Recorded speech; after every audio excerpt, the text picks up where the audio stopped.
it's the rumor mill, right? And you got to block out the noise. Usually about 90% of it's not true. But we've all lived. I mean, I've been involved in the NHL. It's just this time of year. It's some guys deal with it well, and some guys don't. It really is. So as a coach, you really got to get their focus level on the game. Just think short term. That's the only thing you can do. Because I know if it affects a player, you can tell certain guys on the ice it affects that they don't play as well. I'm not saying this year, but over the years I've seen some guys really struggle during this time. Listen, the fans get it. They know where we're at, and they know where we're trying to get at. And sometimes you have to take a step back to go 2 steps forward.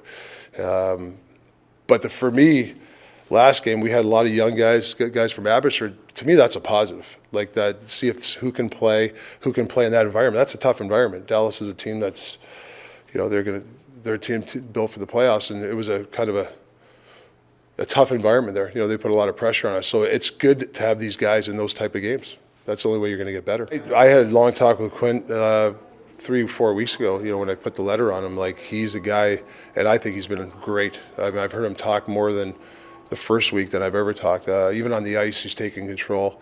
Petey has to understand the same thing. We have to hear their voice. There's certain things that they don't have to defer anymore. Hey, there's certain. I'm going to ask them for certain things. They got to make a decision. And I mean, it could be as simple. Hey, do you think we should?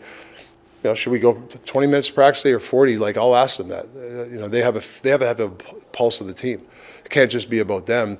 It's about the team, and I think they want that responsibility. Like the one thing I find, and listen, this is not a disrespect to any goalies, but you say you have a good 5 minutes, and the other team comes down and gets a tough goal or whatever, and then there's another tough goal. It does deflate the team. It does.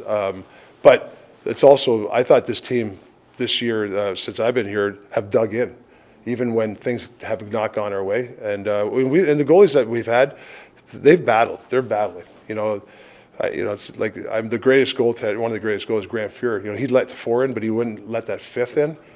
And he was probably the best goalie at not letting that 5th goal in. Because, and then Edmonton would win 6-5 or whatever. Those games happen, and I just look for goalies to battle. And obviously, Denver's a battler.